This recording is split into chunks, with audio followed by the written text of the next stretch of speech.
কি হুথিদের ছোড়া একটি ক্ষেপণাস্ত্র পশ্চিম তীরের একটি ফিলিস্তিনি শহরে আগুন হানার পর বেশ কয়েকজন আহত হন।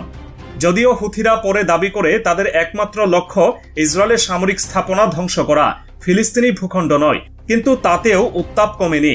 গোটা অঞ্চলের মানুষ বুঝে গিয়েছে এখন কেউ নিরাপদ নয়। ভোর হতে না হতেই পুরো ইসরায়েল জুড়ে শুরু হয় ধ্বংসস্তূপে তল্লাশি। দ্য টাইমস অফ ইসরায়েল বলছে, ধ্বংসস্তূপের নিচ থেকে একের পর এক লাশ টেনে বের করছে উদ্ধারকর্মীরা। ৮ জনের মৃত্যু নিশ্চিত, আর আহতের সংখ্যা ২ শতাধিক।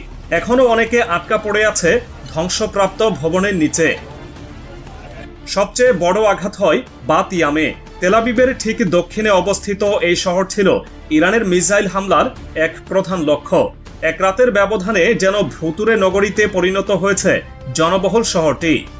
ইউনেট নিউজ রিপোর্ট করেছে, এখানে এখন পর্যন্ত ৩৫ জন নিখোঁজ। কারা বেঁচে আছে, কারা ধ্বংসের নিচে চাপা পড়েছে তা কেউই বলতে পারছে না নিশ্চিত করে। এই দৃশ্য